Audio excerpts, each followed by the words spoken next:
Coming up, it's a secret proceeding dating back centuries. The Conclave explained.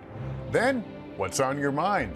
Hi, my name is Sam, and I am 5 years old. And my question is, how do people sneeze? We'll answer that question and more.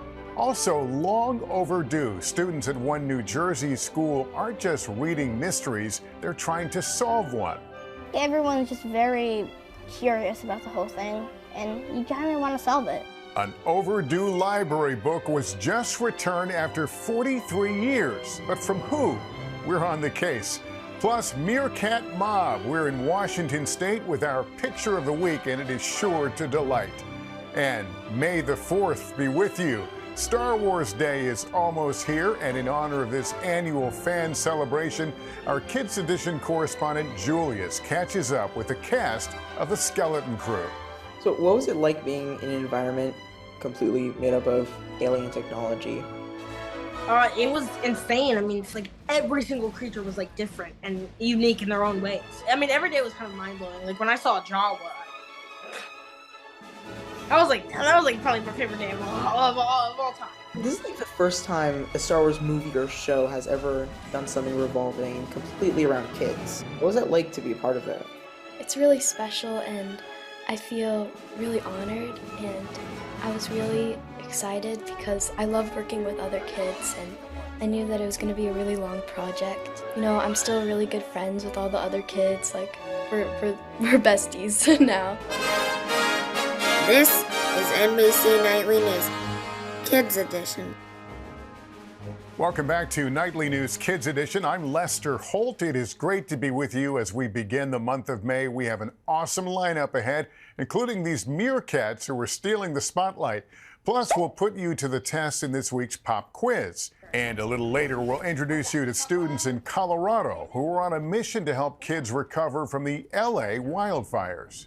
But first, let's begin with one of the stories making headlines recently. People around the world continue to mourn the death of Pope Francis, the leader of the Catholic Church. You may have heard the word conclave in the news lately. Well, that's the secret process in which a new pope is elected. Here to explain is our good friend Ann Thompson. In the coming days, a secret proceeding will take place that dates back centuries, electing a new pope. The Pope is the leader of the Catholic Church. Habemus Papa. That's Latin for we have a Pope. But how they get to that moment is one of the great mysteries of the Catholic Church. The election of the next leader of the world's 1.3 billion Catholics is called a conclave, from the Latin with a key.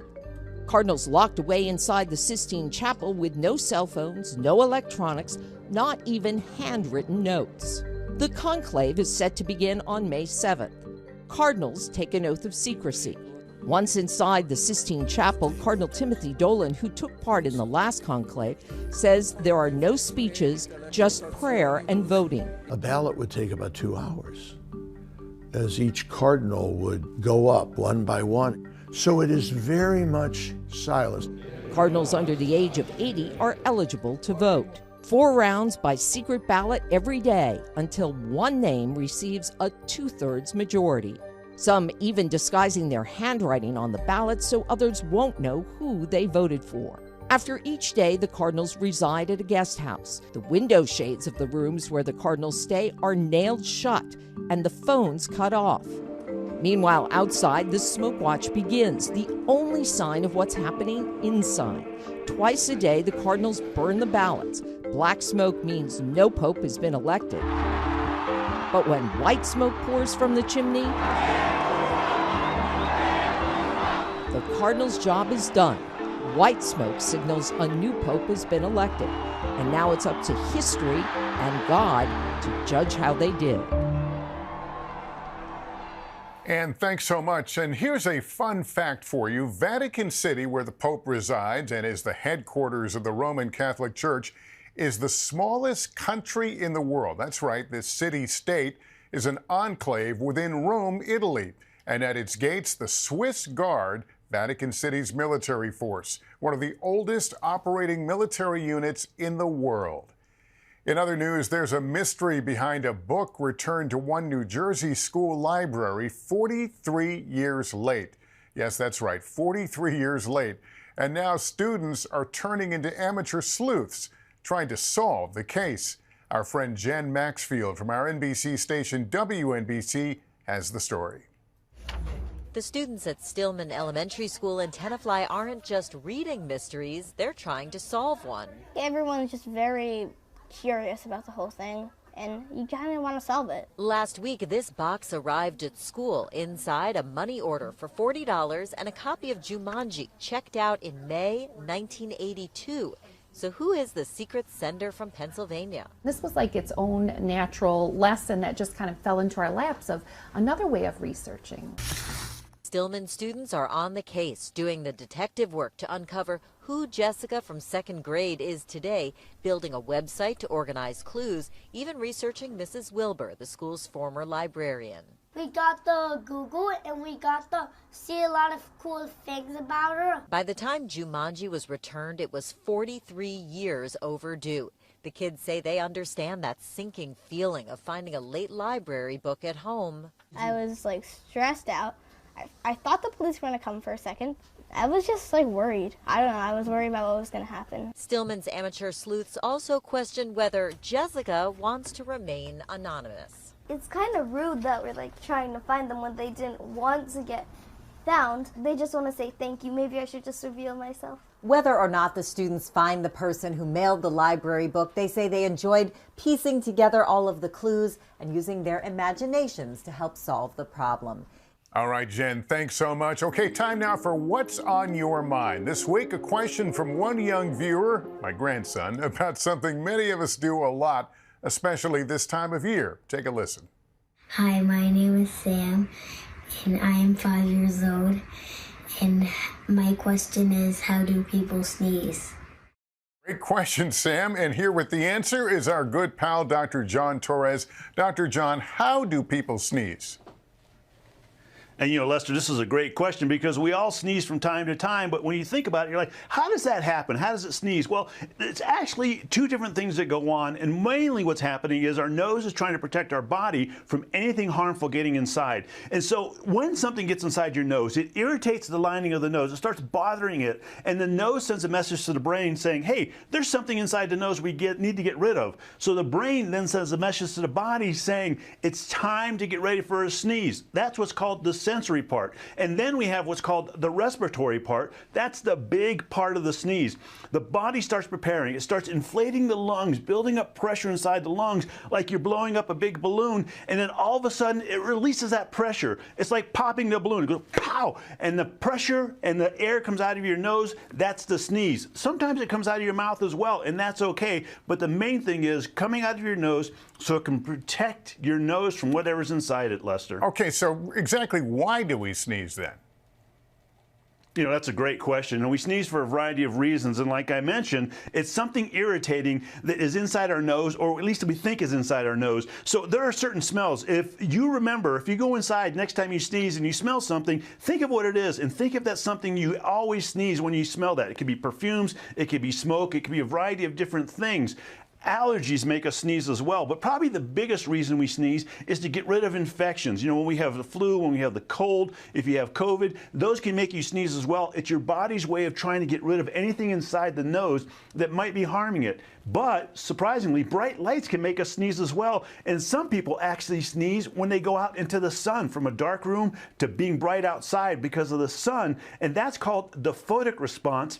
Not everybody does it. About 1 in 3 of us do it, but it runs in our family, Lester. I'm glad you added that because I'm a sun sneezer. Yeah, and people, every time you go outside, you sneeze. But here's a couple of fun facts about sneezing. Number one, if you really think about it next time, you close your eyes when you sneeze. It's almost impossible to keep your eyes open. We don't really know why we do that, but it's something we all tend to do. And some people often sneeze 2 or 3 times in a row, especially if they smell something irritating. We think that's our body's way of saying, I really want to get rid of whatever's inside our nose, so I'm not going to sneeze just once or twice, maybe 3 times to make sure you do that. And the big thing is, you don't want to hold in a sneeze. You don't want to just kind of do a and get the sneeze inside your body. It's okay to sneeze out and about, but just make sure you cover up. Use some tissue paper, use a mask, use your elbow to cover your mouth and your nose when you sneeze, and that's fine. If you hold it up, that pressure that built up inside can stay inside your body, and you don't want it to do that. So just let it go, but cover it up, Lester. Fascinating stuff. Dr. John, thanks very much for that. Sam, great question. Good job, buddy. All right. Now let's head to Washington State for our Picture of the Week. Say hello to the newest additions at the Point Defiant Zoo and Aquarium in Tacoma. 8 baby meerkats, also known as kits, were born this spring. Did you know a group of meerkats is called a mob? These squirrel-sized members of the mongoose family live in groups as large as 40, and everyone in the mob participates in gathering food, keeping a lookout for predators, and taking care of the babies. Meerkats are native to southern Africa and typically grow up to 14 inches long. The Point Defiant Zoo and Aquarium says the baby meerkats are doing well. Some have already started to explore the habitat. And speaking of animals, it's time for our pop quiz. The question this week, it's a true or false one. Giraffes sleep standing up in the wild. I'll give you a few seconds to think about it.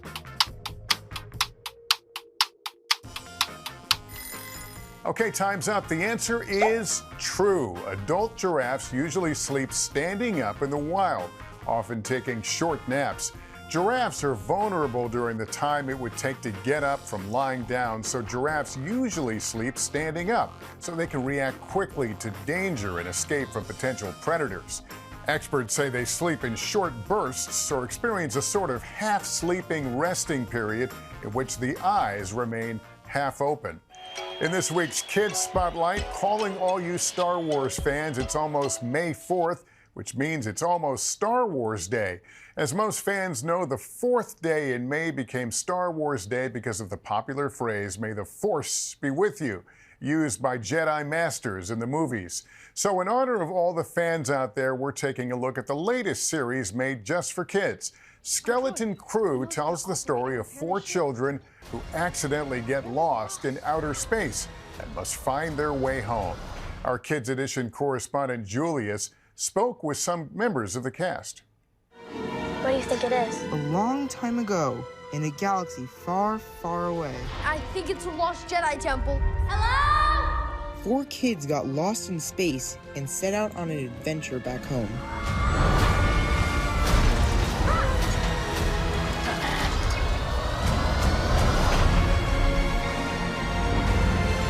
We're lost. Really lost. The Disney Plus series Skeleton Crew stars Jude Law, Ravi Kabit-Conyers, and Ryan Kira Armstrong, as well as Kiriana Crater and Robert Timothy Smith, both of whom sat down with me to chat about this exciting series. Can you tell us a little bit about your character in the show? Yeah, Neil is definitely a scared person, but he wants to be brave for everybody else, and he wants to, make sure everyone is okay, and he just kind of cares about everybody, but also wants to kind of get home, Can you tell us a little bit about your character in the show and what it's like to play them? Well, I play KB. She's like a cyborg, and she has some special abilities because of her augmentation. So the things that cover her ears are her augs, or augmentation, and then what covers her eyes is her visor, and that can go up or down. And the visor can help her scan things and see things that maybe the other kids can't see as well, so she's like that little missing puzzle piece in their little group. Come on, kid. Pay up. Whoa! Where'd you two find an Old Republic credit? And true to the Star Wars franchise, there were some exciting aliens and droids on set too. So what was it like being in an environment completely made up of alien technology? It was insane. It's like every single creature was different and unique in their own ways. Every day was kind of mind-blowing. Like when I saw Jawa, that was probably my favorite day of all time. Just seeing a Jawa, and it was crazy. What about SM-33? What about what? Our droid. He knows how to operate and repair the ship. What was it like working with all the droids, specifically the SM-33 droid? It was great. I love SM-33. He was like fully like built out. There was like no CGI on him. And there was this guy that would puppeteer him from the back of SM-33. It was really impressive. And he had like his own little walk to make SM-33 come alive. And when we first meet SM-33, he's like walking down like the tunnel and the spaceship. I remember like Robert puppeteering it for the first time, and like the steam was coming out, and it looked so real because I couldn't see like Robert behind it, like he was kind of hidden, and so it felt like SM-33 was coming at me. What's your name? There are some who call me SM-33. One of the most important parts of Skeleton Crew is the ship that the crew uses to travel through space. What was a ship like in real life? Everything in there was real. Like, I mean, all the buttons in the cockpit were like touchable, and like you could like flip the switches and stuff. It was crazy. A crew of murderous pirates is coming. Something's wrong. They're not going to just turn up. We need to find them. So, this is like the first time a Star Wars movie or show has ever done something revolving completely around kids. Yeah. What was it like to be a part of that? Oh, that was insane. I mean, the fact that we did something that was completely original, awesome. I feel like adults are smarter and make, better decisions than children. So I think it's kind of entertaining to see the decisions that children will make in terms of adults. I think that's just kind of something that people kind of fall in love with. It's really special, and I feel really honored, and I was really excited because I love working with other kids, and I knew that it was going to be a really long project. I'm still really good friends with all the other kids. Like, we're besties now. If you don't go, I will. And me. And me. We'll go together. Do you have any advice for kids that might want to be actors? Just try to find stuff to try to act for, maybe send a video of you doing a monologue or something really good, and send that to someone who will love you and know who you are and want to help you with your career. And I also think you just really need to be dedicated to it and inspired by acting, just to keep going and wanting to actually do this business. I would say to be consistent, work on acting. I think acting, it takes practice and hard work. Maybe do some acting classes.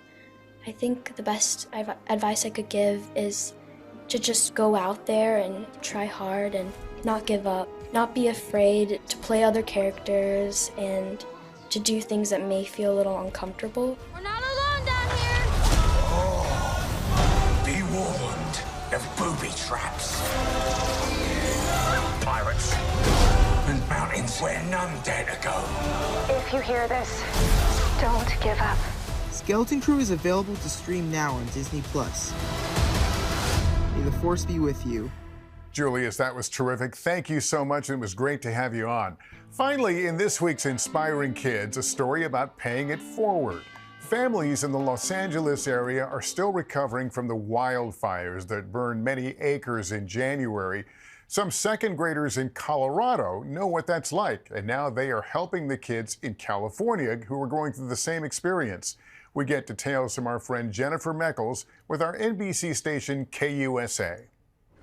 There is something special waiting inside all of these boxes. Puzzles, drawing activities, Legos. Not just toys and games. I guess they're just stuffies. But also a message of hope and resilience. Smokey the Bear, it puts out fires and everything. Fire is no fun. We have all been through it.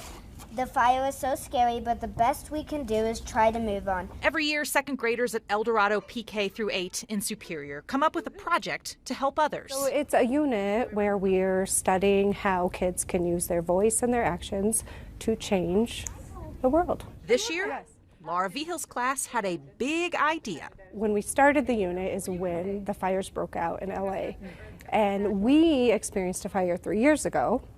And during that time, we were just kind of forced back into school. Fast forward to now, we wanted to repay or pay it forward to LA. We thought it would be awesome for them to know that there's hope after a fire. The Marshall Fire forever changed this school community, and students knew exactly what kids recovering from the LA fires would need. They just started brainstorming, and they came up with really, really creative stuff we kind of narrowed the list down and we created a comfort corner from Colorado. Kids like Charlotte. This one says BFF. And Mason. We hope you will like our cozy corner. They spend a lot of time thinking what kids their age would want. We try to make it good. And the messages they hoped to share. Kids can make a change.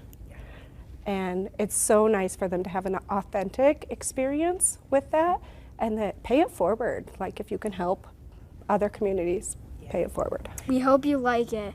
We care about you. And we hope this will make you smile.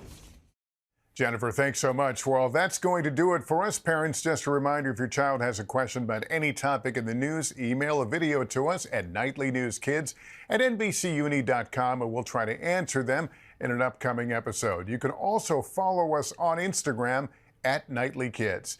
Thanks for watching. Remember to take care of yourself and each other. So long.